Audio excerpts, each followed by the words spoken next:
Morning, everybody. Morning. Just as people are coming in, I'm conscious that this morning we are on a little bit of a tight schedule. I've got a few housekeeping notices. I'm going to hand over to Bishop Mark, who's then going to hand back to me, and then going to hand over to Dave. So that's how we're going to go. First of all, when you are leaving today, there's a basket on the not the main reception, but on our little table where Peter Hall's been hanging out. If you want to leave your keys and fobs on that as you leave today, that will be very helpful. You don't have to strip your beds. Loads of people have been asking, and you've probably realised that by now, but don't bother. That will be sorted for you. We have also, there's no particular order here. The £5 note and a phone has gone from the front, so assume that they've both been claimed. That was mine! You took the £5? Is that your tip? There we go. I'll use it for the book. A little circular token with some writing on that looks quite precious was found dropped in the lobby there. It's gone to reception anyway, if that belongs to you. Hannah Hupfield, is one of the team this time round. Personal information divulged to everybody, but she's going to have an operation sort of pretty much straight after the conference. We're really hoping and praying that she's not picked up COVID this week, because that'd be a pain. But she had cover in place to follow on from the operation.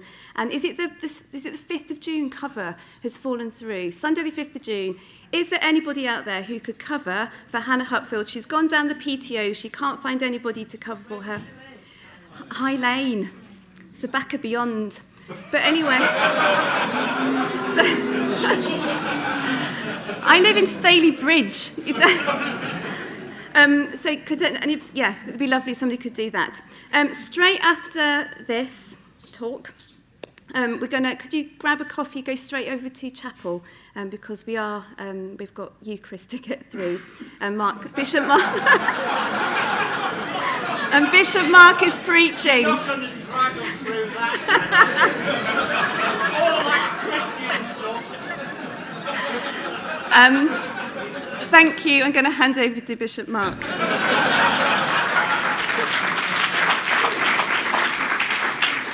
I think what you missed was Emma saying we've got Eucharist to get through and Bishop Mark is preaching.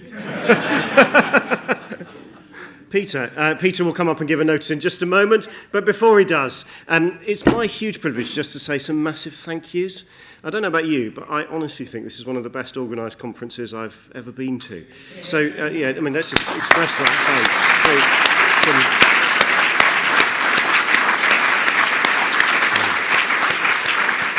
And it's just felt really kind to me. It's been spacious without being dull, if you know what I mean. It's just been brilliant. So thank you to the genius of that. And I know that a lot of that comes down to one man, and I shall come back to him in a moment. But before we get to the team, can I just ask you, and this is their cue to flash the lights or make feedback happen or whatever, to give a big round of applause thanking the tech team for all the work they've done.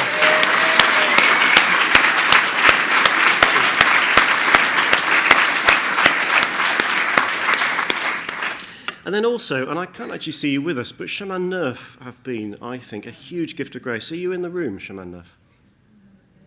They've been present all the way through the conference, apart from this. We do have a gift for them, which we shall give to them later. But I, for one, am hugely grateful for that permanent praying presence that they've been, the gift of wisdom, the gift of grace, and it's just been a lovely gift.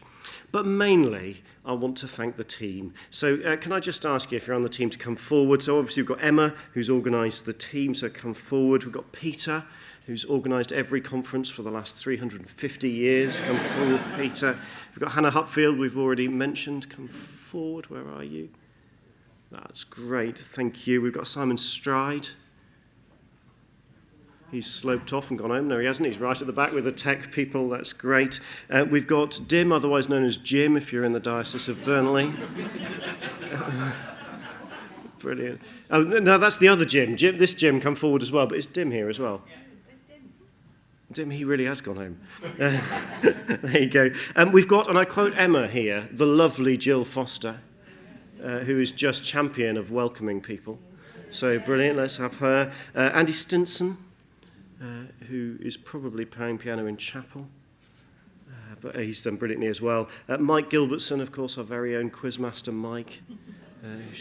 He's just gone out. He probably knew this was coming. And then Jim, who's already come forward. So I just firstly want to say, let's just give a massive round of applause.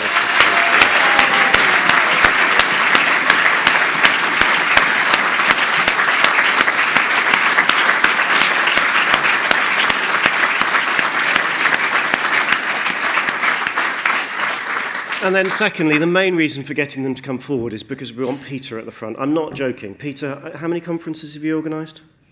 7. And honestly, you cannot underestimate the kind of stability of long-term knowledge that Peter has brought. I mean, it's just brilliant. He knows the place. He knows what works for conferences. He's pretty much unflappable. He's kind. And he loves the Lord and loves people. It's just brilliant. Peter, we are hugely grateful, not just for this time, but also for all that you've done. And I know that we do have a gift for you.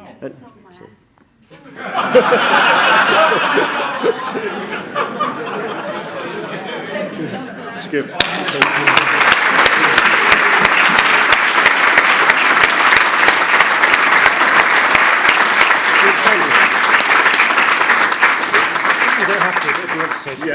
Thank you very much. Obviously, they know my love of chocolate. I was tasked with buying about 40 or 50 pounds worth of chocolate, which Elaine managed to keep safe when it arrived at our house. So that's all the chocolate you had this morning when you arrived. But thank you. It's been actually a privilege to organise these conferences over the last few years. But this is my last one, I'm sorry. Thank you. Thank you.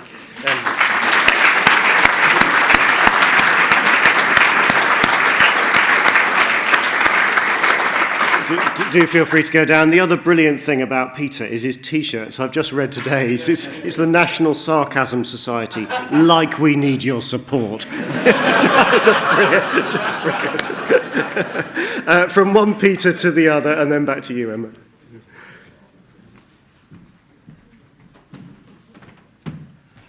Just a very brief notice.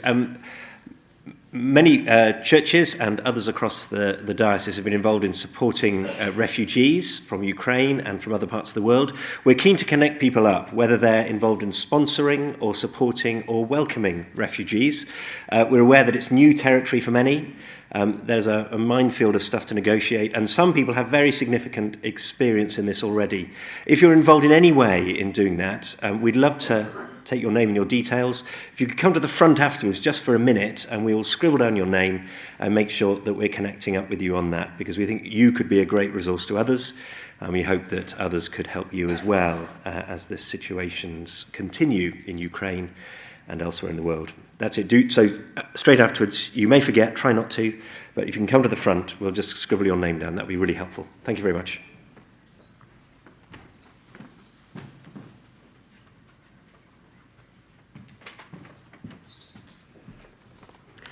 So it's my huge privilege to introduce to you the Reverend Canon David Mayle, Dave, preferred to be known as.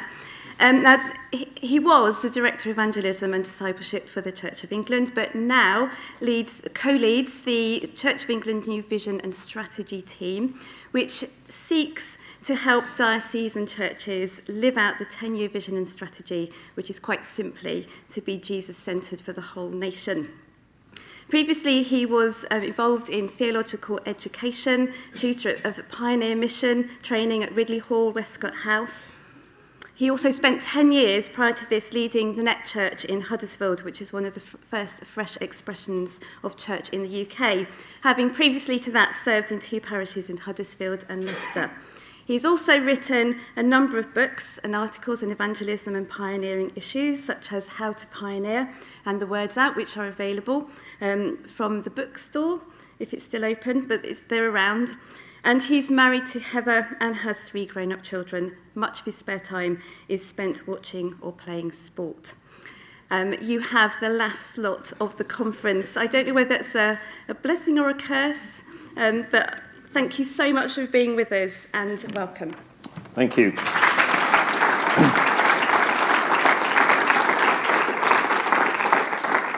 On the subject of books, if we go back Well, go on. Yes, thank you.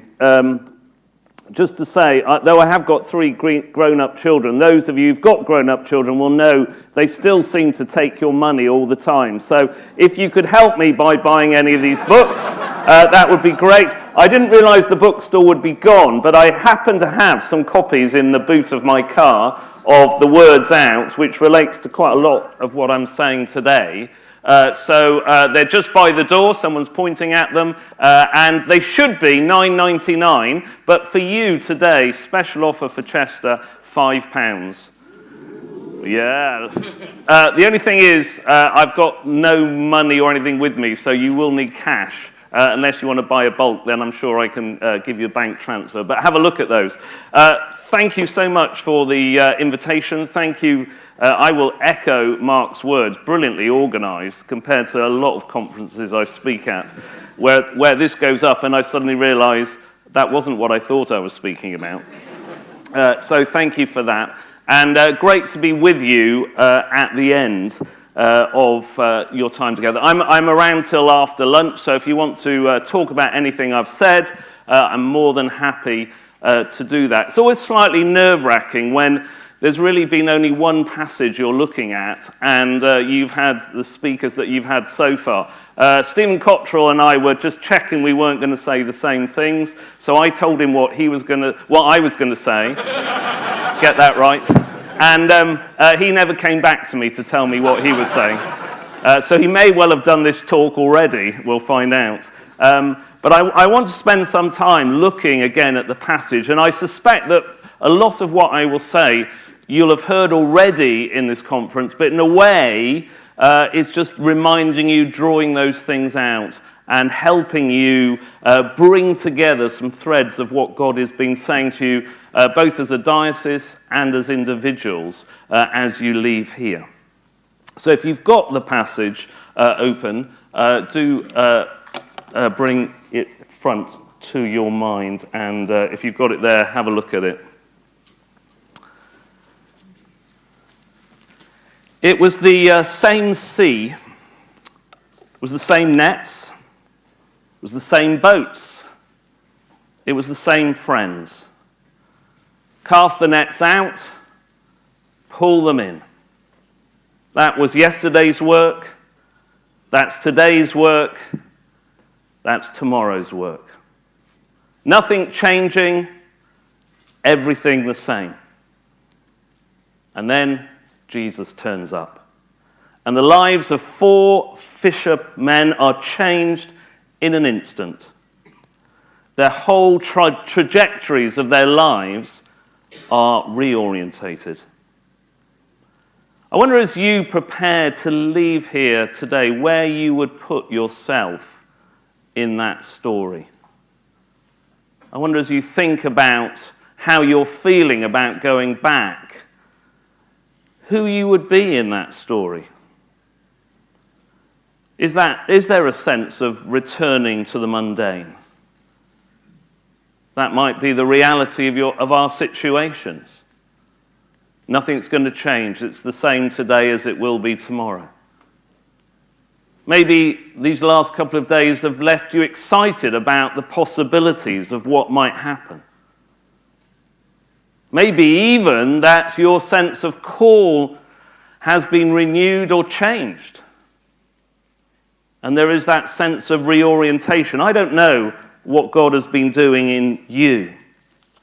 But I want to spend a bit of time just thinking about what it means to be going from here and what God might want to be saying to us as we go and recast the nets. The first thing is this: set your watch to God's time. I am pretty sure that someone over the last 2 days has mentioned that the word time in verse 15 is that word kairos. Is that right? Yeah, few. And Jesus makes effectively an ordinary moment into that kairos moment, a moment that's filled with significance as Jesus comes announcing the concluding drama of the gospel has started and the threshold of the future is here.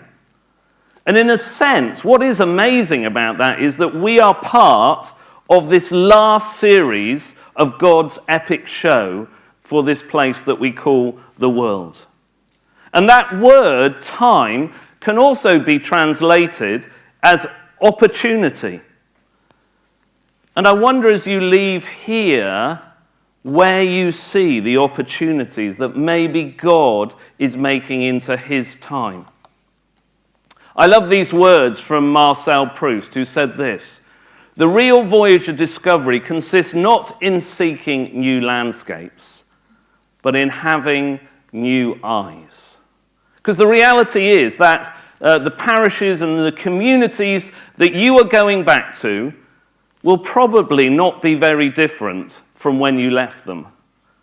I heard someone saying they've got their APCM tonight, and it's probably not going to be any different. But what changes is the way that we see it. That is the call of the gospel, to have new eyes, to see these things in the light of God's coming kingdom. And I think for us who are involved in ministry, there is, particularly as we're kind of beginning to come out, hopefully, of COVID, a sense of this being a modern translation of Luke 10. I'll let you read it.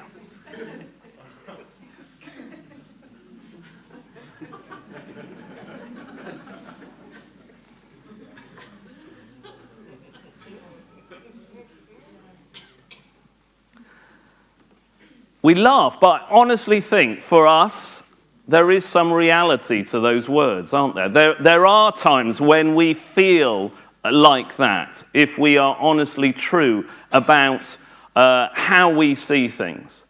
That there is that sense of scarcity, and we just got to hold on to what we've got, and panic and fear and all those other things. But of course, that isn't what Luke 10 says.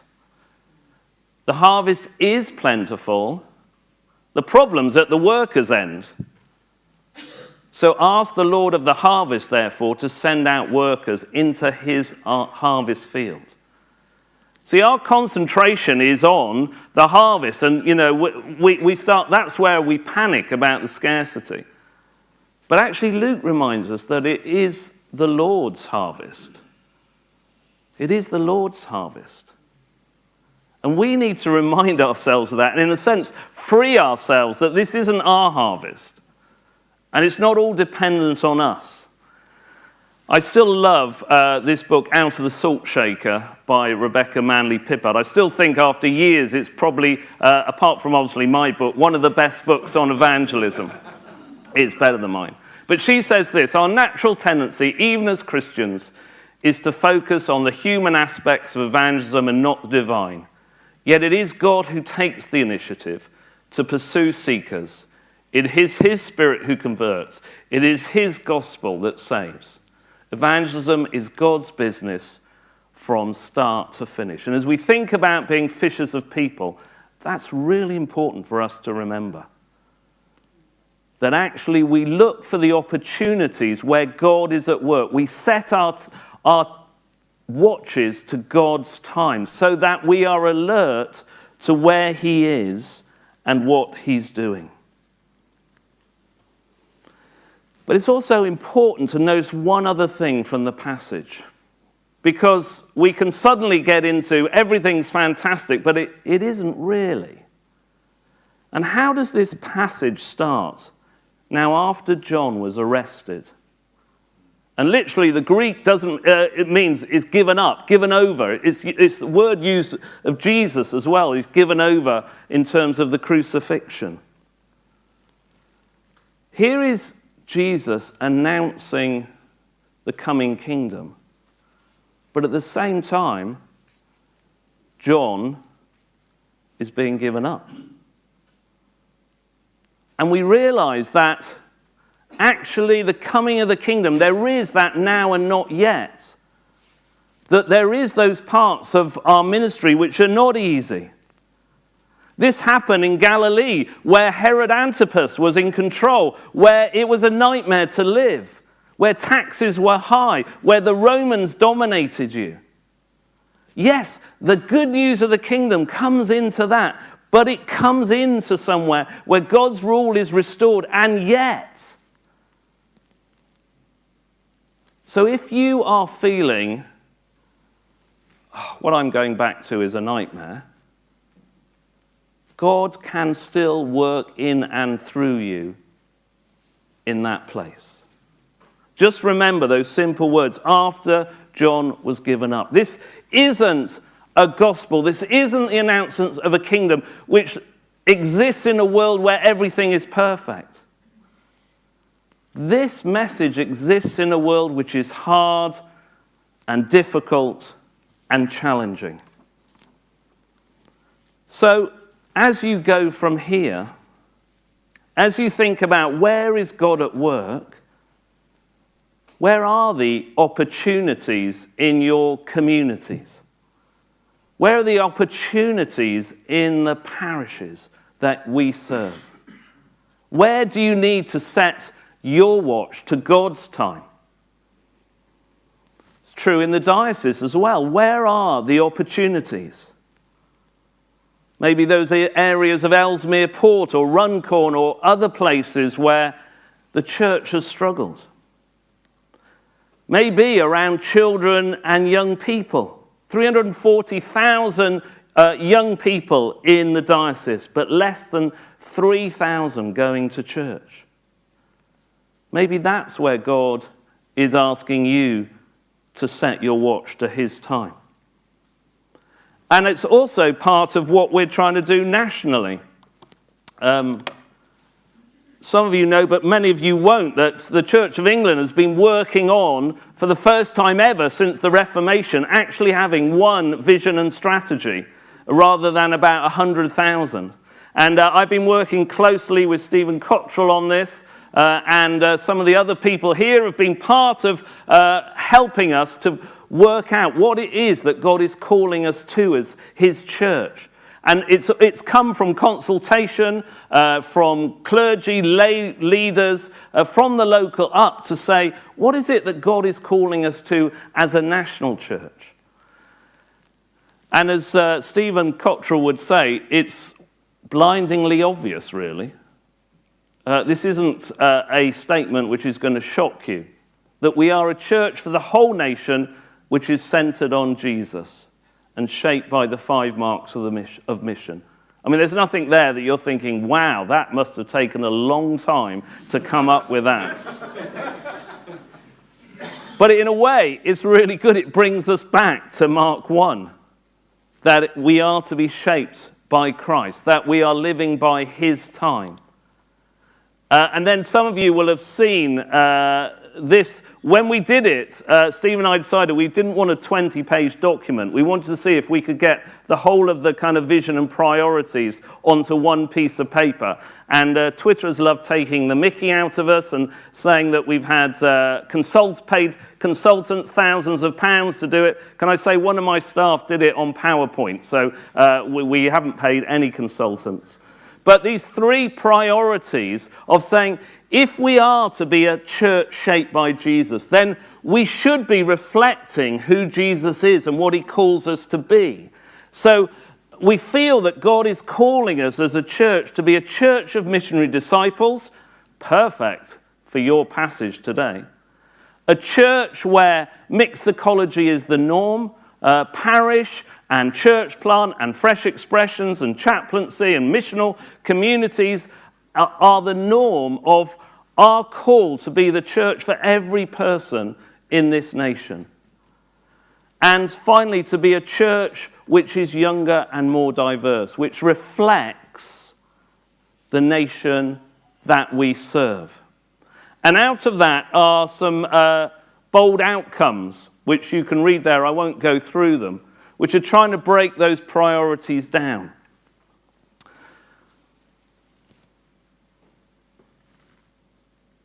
I've been involved in the Church of England now for a long time, 35 years. I have never been more excited about the possibilities for our church There is a real sense that actually this is God's time.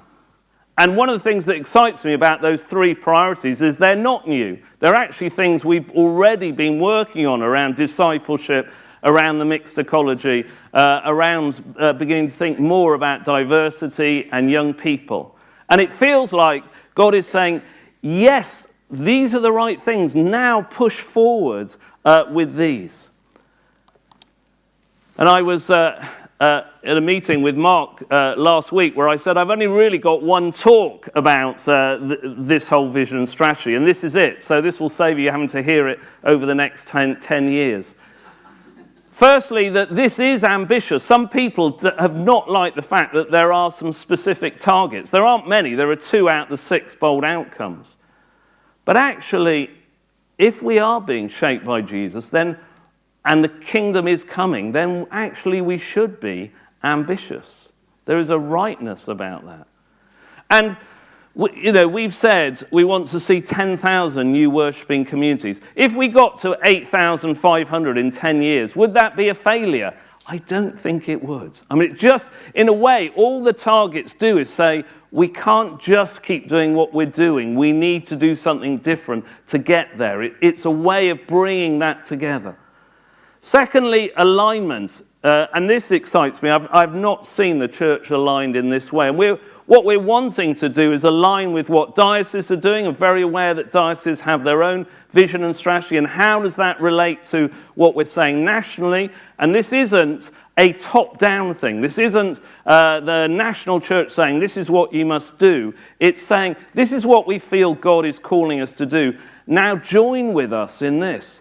I was at a diocesan synod recently where the bishop said, our language isn't quite the same as yours, so we'll change it. And we were saying, no, don't change it.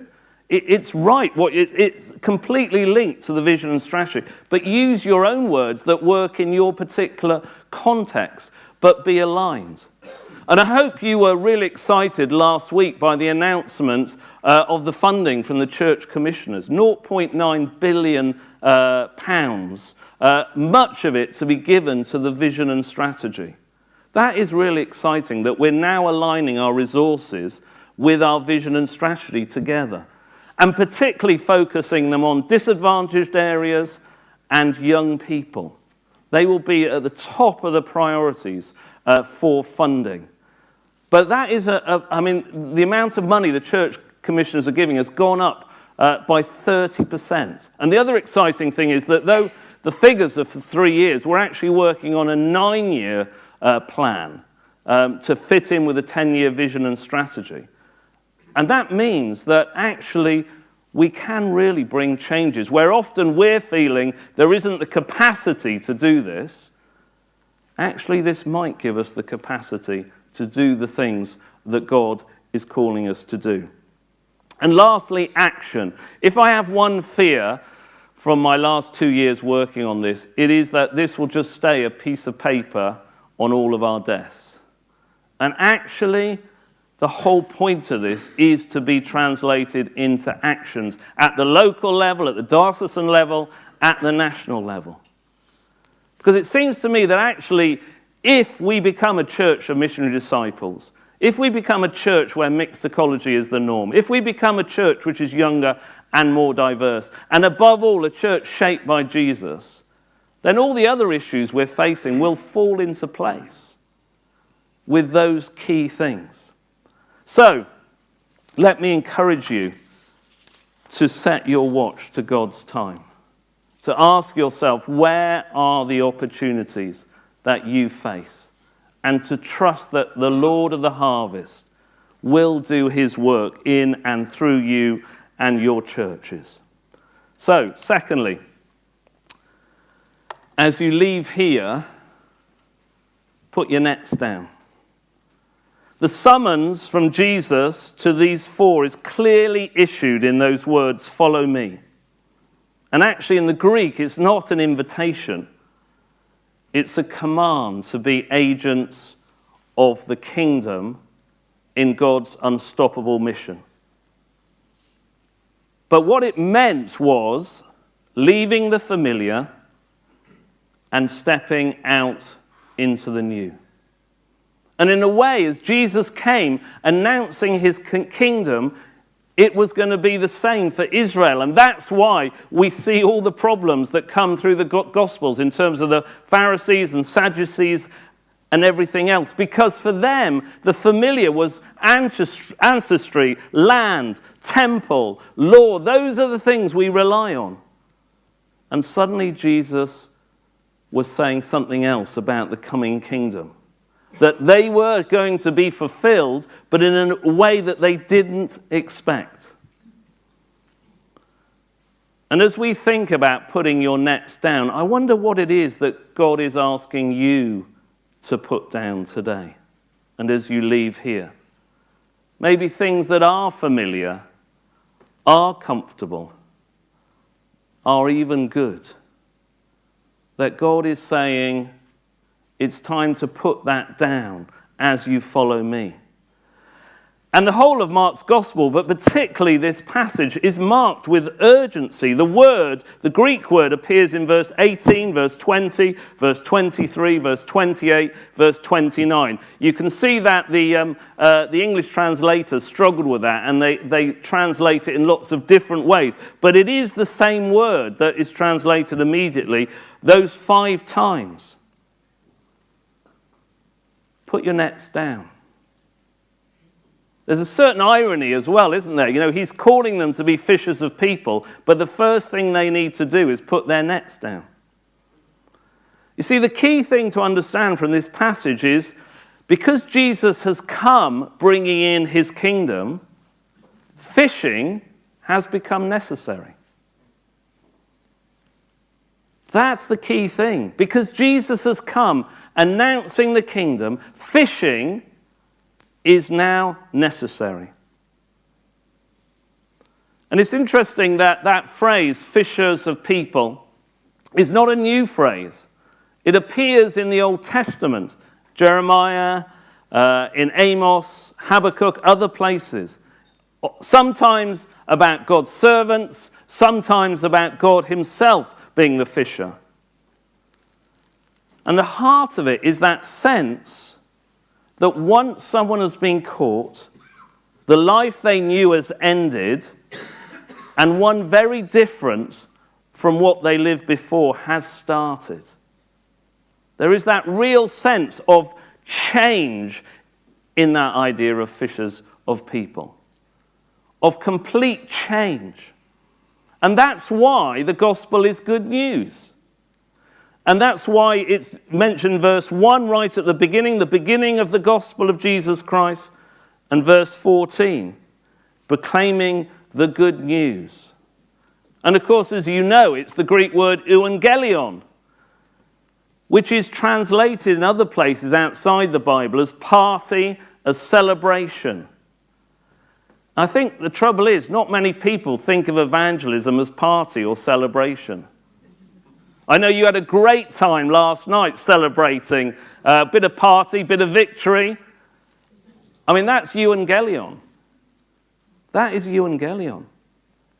And yet so often that is not the way our churches or our communities see the good news. The other interesting thing about this whole thing about being fishers of people is that the Jews hated the sea. They really did hate the sea. That's why you see it in Jonah. You know, it's not a nice place, the sea. It is a place of chaos. And because it was a place that they saw of chaos, they also associated it with the Gentiles. And you begin to see the bigger picture of the phrase fishers of people. And in a sense that part of that call to put our nets down but to be fishers of people is to enter chaos, is to enter the sea. Because that's where the fish are. I did some work because one of the things that concerned me when I went to the kind of national church is we never seemed to start discussions about the people that didn't come to church. We seem to always start discussions about the people who are already attending. And so I set myself the task of creating a mission map of England, which I think is pretty accurate because I've used other people's figures. And where I possibly can, I've used government figures. It's not that I don't trust church figures, but I just think then people from outside can't accuse us of looking at this. But what it shows is very clearly there is a huge number of people, 2/3 of our country, who are not going to come to church. That's the reality of the indifferent and the dismissives. And the group that are shrinking the fastest are the cultural fringe, the kind of Easter, Christmas, weddings, funerals. That, in all the factors, is the smallest, or is the shrinking number. And the trouble is that that's where we know how to fish. We don't know how to fish in those other places. And I think one of the challenges for this generation is going to be, how do we be fishers of people in those places? Because all the figures, if you get behind it, are that those people have real spiritual questions and real spiritual answers. They just don't think we have them. So it's not, don't believe that they are atheists. In fact, the number of atheists has not changed in the last 20 years. There's not been a rise. It's just the way often our media puts it forward. The other good bit of news is that our core numbers are holding up as well. The number of people who are going to church regularly is about staying the same. Because not surprisingly, to be a Christian is countercultural. So if you're going to be a Christian, you really are going to be a Christian in these days. But the question, I think, that really, really challenges us, that we need to, in a sense, keep going back to the Lord of the Harvest to say, what do we do, is how do we connect with 2/3 of our population that probably aren't going to come to us? So how do we connect with them? I have a very simple thing I use when I'm teaching churches and deaneries and dioceses about evangelism. There's more in a book I've written. Did I mention that book, by the way? But I think it is as simple as this. I call it, it's love, relate, create. And we need to start with the fact that we are loved. So it doesn't start with the fact that we love others. It starts with the fact that we are loved by God. And it's always love that sends us out. God so loved the world, he sent his son. You see, if it's us trying to kind of, I've got to really love these people, actually that's hard and that's tiring and exhausting. But actually, if it comes from the fact that we are loved by God, whatever we do, whatever we're like, it's not dependent on how well we do, how big our church is. That God's love is God's love for us. It is graceful love. That is the thing that will motivate us. And that love sends us out and our communities, not just us, because part of it is equipping others for this. And love always sends us into relationships. And out of those relationships, we begin to ask the question, what might we need to create for these people to discover Jesus and become part of a discipleship community? And as you can see, the whole thing is surrounded by prayer because it's the reminder that this is God's harvest, not ours. And it seems appropriate in front of all you here today, I have a confession. So often when I started in ministry, I worked completely the opposite way. So we would start, we're now going to have a family service. So that's what we're going to create. So now I'm telling my people, you've got to get to bring people along who've got families. And then they started to bring those, but they didn't really fit in with how we did things. And so we found it quite hard to love them because they didn't really fit in. They didn't know what to do. And they talked during the service and they didn't come all the time and all those things that happen. And I then realized I'd completely got the order around the wrong way. It wasn't create, relate, love. It was simply love, relate, create. And the other thing I would say from that, and this is one of the big things I learnt when we planted this church in Huddersfield, if relationships are the key, then you have to minimize meetings and maximize relationships. And that's true for you, it's true for me, and it's true for your congregations. If they're always there for meetings, how are they going to maximize their relationships? I often say to people that you can argue whether theologically this is correct, but I think that church is like the halftime team talk. It's not the game. And the problem is quite often we can give the impression that it's the game. The game is as soon as you leave the door. That's the game. This is a vital part of that, but it's not the game. So how might we need to minimize meetings, maximize relationships in what we do? And let me encourage you with one statistic. When I went to Church House, there's people who do statistics, and I got them to work on some statistics for me. And I think this hopefully will really encourage you in your ministries. If it moves, I will. There we are. Oh, I thought it might have gone too far. The batteries are going, I think. Can you move it? Oh, no. They just don't want you to see this. Can we go back about 2? One more. Back one more. No. Apparently I can do it. There we are. Oh!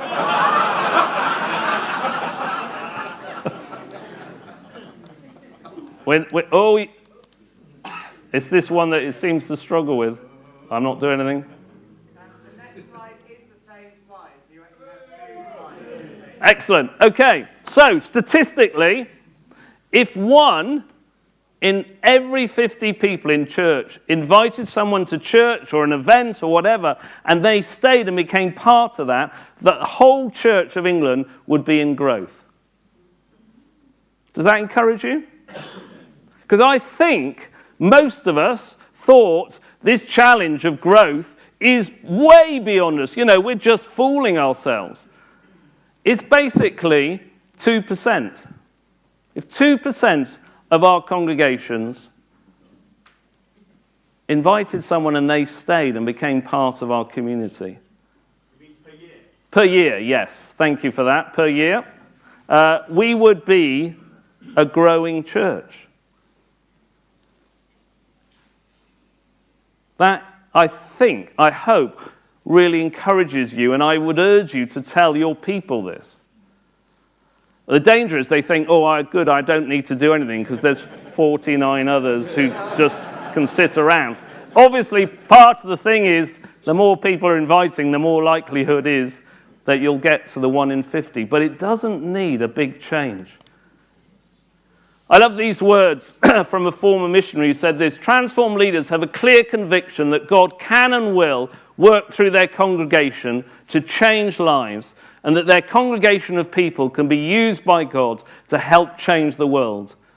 Such vision begins with a clear vision of the evangelizing community and what that community might look like in its particular setting and circumstances. And one of the things I want to encourage you as key leaders is that evangelism is not an individual activity, it's a whole church activity. And it's really important that your people understand that. This isn't just something for those who think they're good at it. It's for everyone. The way that it operates obviously depends on you. When we started the Net Church, one of the things I asked myself, particularly after looking at some evangelism training material, is what is it we're asking everyone in the church to do in terms of evangelism? Because if you read a lot of training material, it sounds like we're asking everyone to lead all their friends to Christ. And I thought, I'm not really sure that's quite right. If we're saying, on the other hand, it depends on gifts and abilities, etc., etc. So we were a church that had said, you cannot, once we had a small team, you cannot join this church if you're already a Christian. So this is only for people who are not Christians to join. And we talked with everyone who was part of it, those who'd come to faith and those who were part of the core team, and said, what is it that actually all of us could do?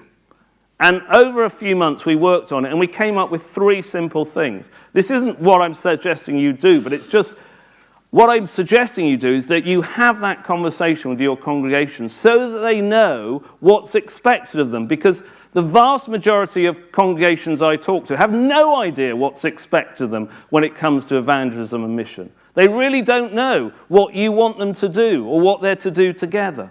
We came up with the 3 simple things. Pray. So pray specifically for people. Bit like Thy Kingdom Come, but the whole year. Secondly, we said, do you think that you could tell something about your story of faith? So you don't need to come up with a great theology or anything like that, but could you tell your own story? And everyone, and as I said, lots of these were new, said, yeah, we could, and we even gave some training to help with that.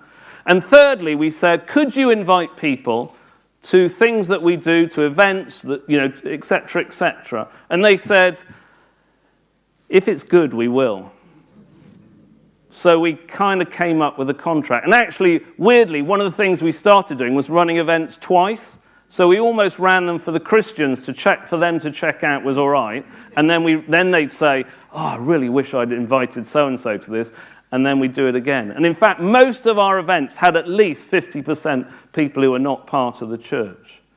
And then that left us as the leadership of the church to say, well, if those are the 3 things we're expecting everyone to do, what are the other things as church leaders that we need to do to add to that? So, around kind of alpha, just looking, whatever type thing. That was one, discipleship course. What were the things that needed to be added in? As I said, I'm not saying this is the blueprint, please use this. I am suggesting it's a really good question to ask. What are we expecting us to do as this church community in terms of our evangelism and mission? And what else do we need to put in there?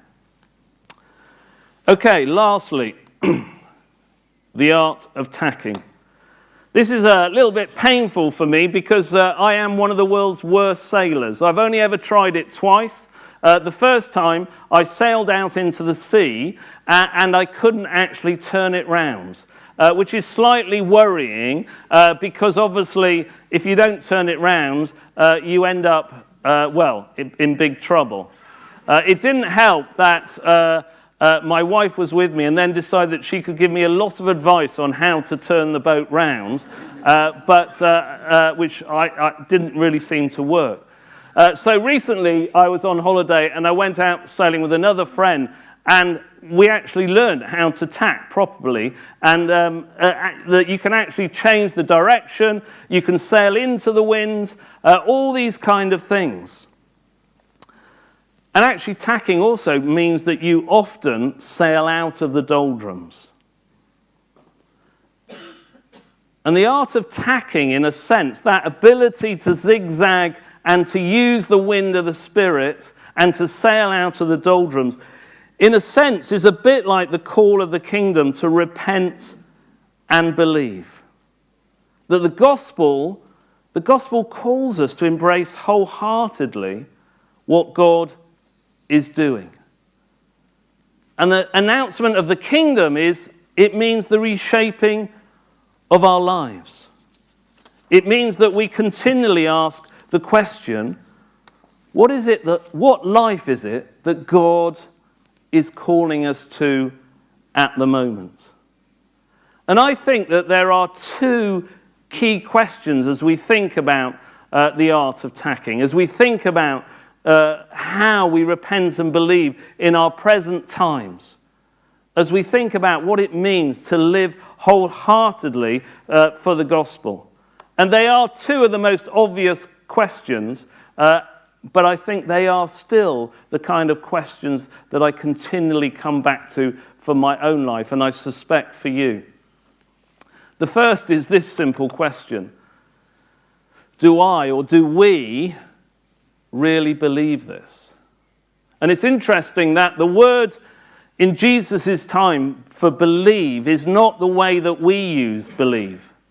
Because when we talk about the word belief, we tend to think of it in an academic sense of, yes, I cognitively agree with that statement. That's what we mean by believe. In Jesus' time, that wasn't what they meant by the word believe.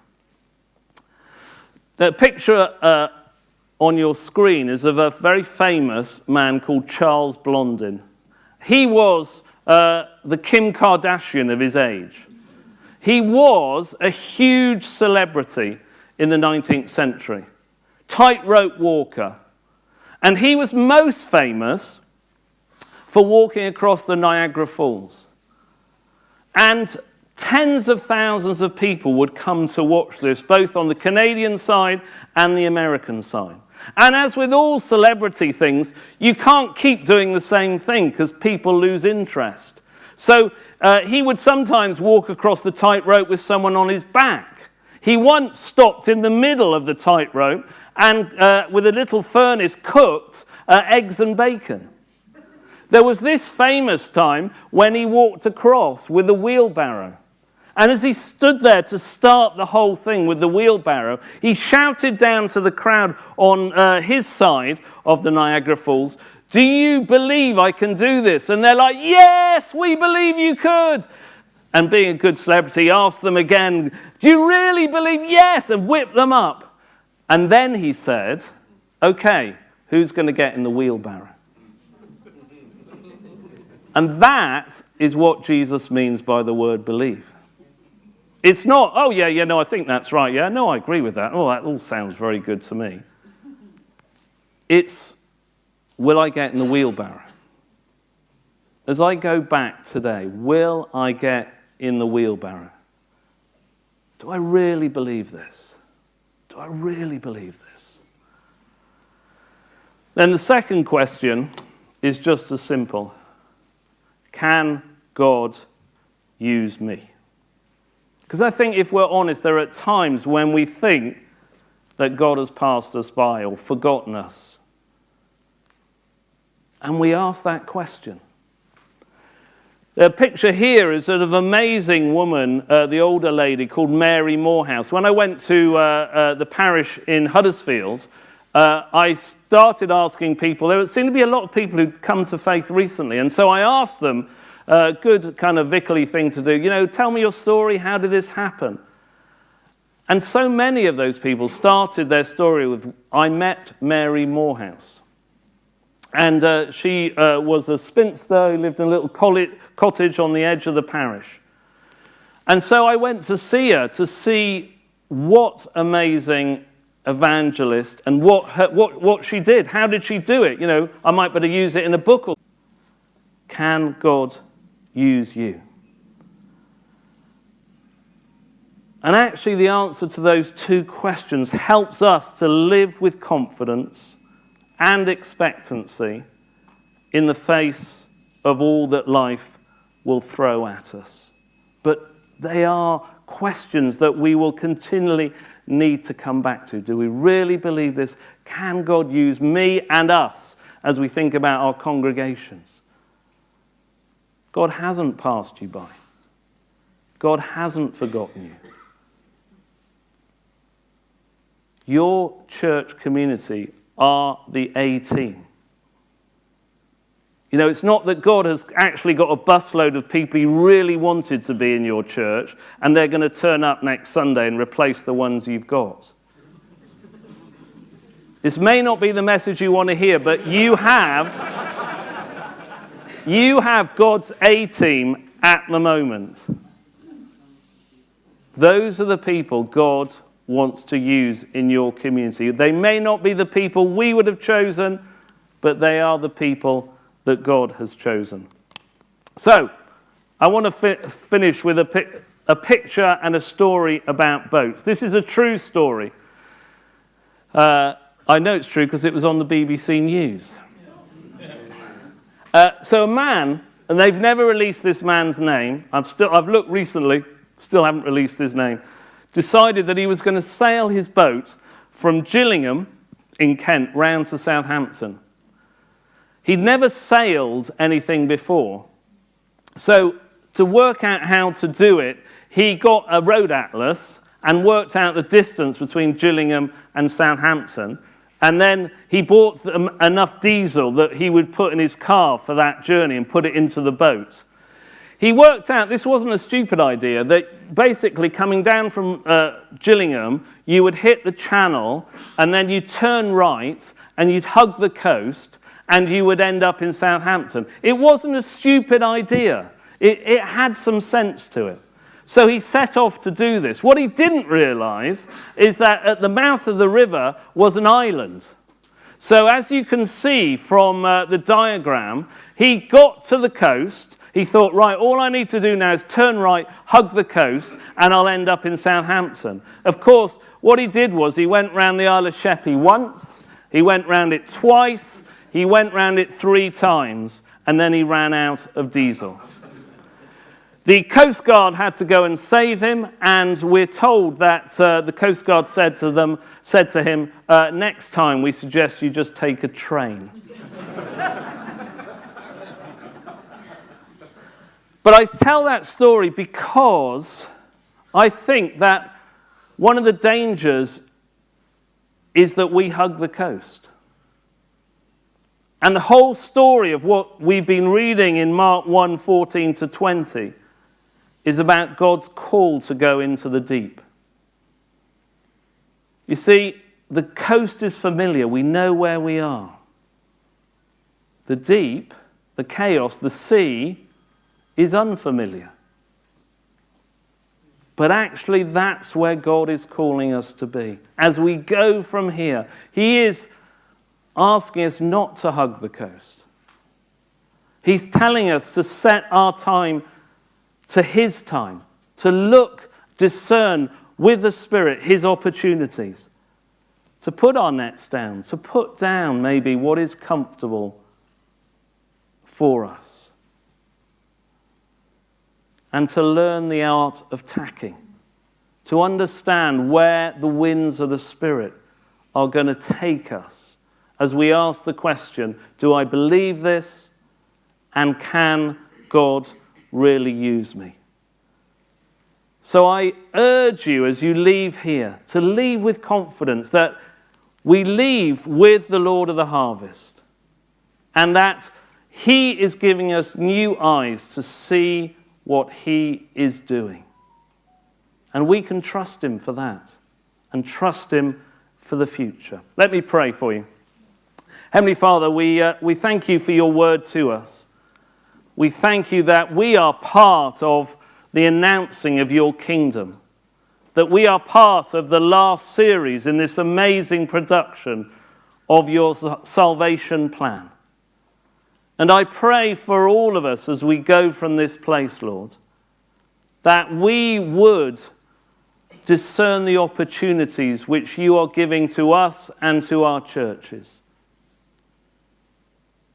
That You would give us that courage to put things down in this new time. And that we would truly believe You, that we would get in that wheelbarrow and trust You that You will use us and our communities for Your glory and for the sake of Your gospel. Amen.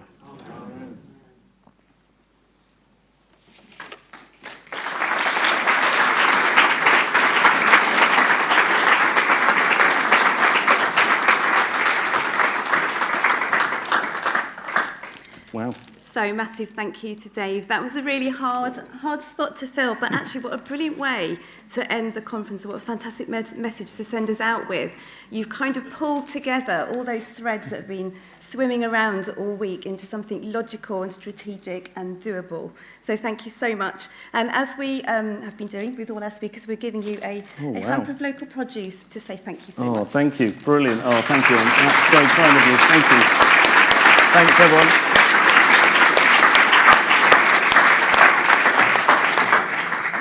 So So Dave is going to be with us for the rest of the morning, and over lunch I'm sure there'll be a queue of people wanting to talk to you and ask you questions. So please just make use of him. Now we're going to move on and grab a cup of coffee, go down to chapel, get through the Eucharist. Okay, off we go.